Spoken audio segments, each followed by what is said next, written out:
akhir-akhir ini banyak banget teman-teman yang dibingungkan dengan postingan atau semacam video-video tentang dokumen-dokumen yang diperlukan untuk mendaftar KIP kuliah yang seakan kayak itu banyak banget ya, dan itu membuat teman-teman jadi bingung.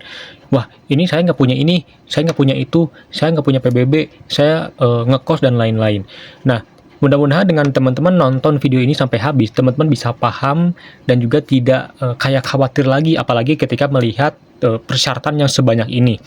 Oke, ya. Jadi teman-teman, pertama teman-teman cek dulu nih di postingan ini. Kan dokumen yang diperlukan itu foto KTP, kartu keluarga, ada slip pembayaran, lalu PBB, foto rumah, depan, belakang, samping, ada prestasi, KIP, dan lain-lain, dan juga data tentang kendaraan bermotor.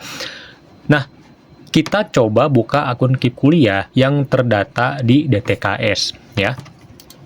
Nah, ini adalah akun KIP kuliah dan juga sudah lolos KIP kuliah tahun 2024 yang terdaftar dalam DTKS, ya. Pertama ya, teman-teman, terkait slip pembayaran listrik, PDAM dan PBB, ya, di sini tidak ada. Ya, jadi teman-teman yang terdaftar dalam DTKS tidak akan ditanyakan PBB, ya.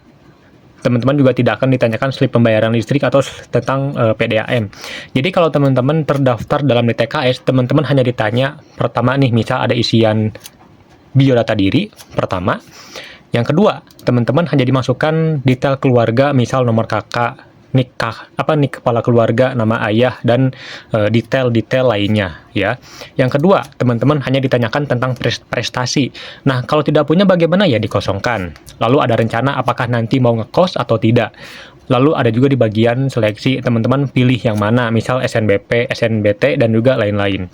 Nah, itu adalah untuk yang terdaftar dalam DTKS. Jadi, nggak ada tuh ditanyain tentang PBB, slip pembayaran listrik, slip pembayaran PDAM, dan juga lain-lain. Bahkan tentang KIP, PIP, PKH, dan lain-lain juga sebetulnya ini bagi yang memiliki kan, bukan berarti harus banget punya. Karena di akun KIP kuliah ini yang terdaftar dalam DTKS ini tidak mendapatkan bantuan PKH, BPNT, PBI, dan BPUM. Bahkan KIP pun ketika SMA, SD, SMP itu ya tidak mendapatkan gitu. Nah, itu untuk yang bagian terdaftar dalam DTKS. Nah, untuk teman-teman yang tidak terdata dalam DTKS ya. Nah, pertama teman-teman ya sama seperti tadi nih ya, kayak butuh biodatanya aja ya. Terus detail keluarga bagaimana nih, sama kayak yang tadi ya. Lalu yang bagian ekonomi. Nah, teman-teman, yang teman-teman butuhkan adalah SKTM di bagian ekonomi ini gitu. Nah, jadi di sini teman-teman harus menginput SKTM. Kalau tidak ada SKTM, teman-teman boleh banget menginput surat keterangan penghasilan dari orang tua.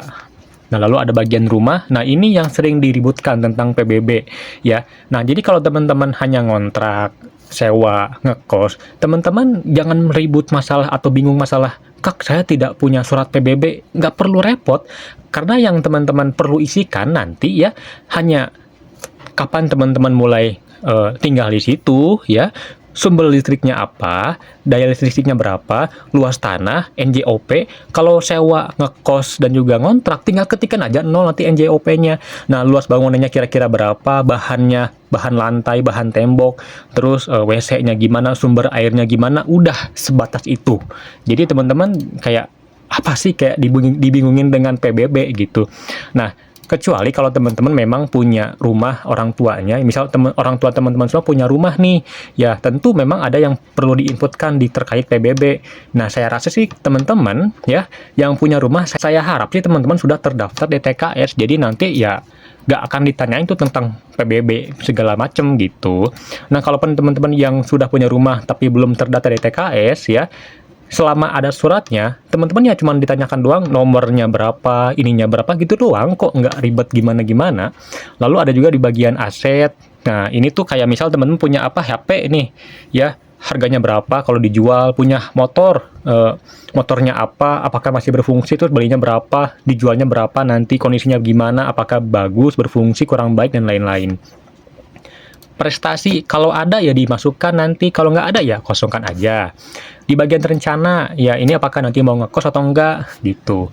Lalu di bagian seleksi, nanti teman-teman pengen pilih SNBT, ya, SNBP, atau nanti seleksi mandiri, gitu.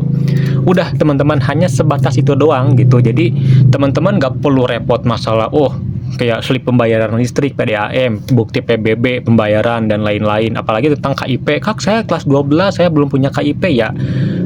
Gimana ya, maksudnya, kalau teman-teman cek tadi kan nggak ditanyain kan kayak berapa nomor KIP, dan sekedar info teman-teman ya, nomor KIP ini tidak bisa teman-teman inputkan sendiri. Nah, lalu kapan sih slip pembayaran listrik, slip pembayaran PDAM itu diperlukan? Ini tuh diperlukan ketika teman-teman udah melakukan pendaftaran ke kampusnya. Jadi teman-teman udah lolos SNBT, SNBP, barulah slip pembayaran listrik diperlukan, slip pembayaran PDAM diperlukan, begitu. Mudah-mudahan bisa dipahami dan kebingungan dan keresahan teman-teman semua bisa hilang. Kita bertemu lagi di video selanjutnya.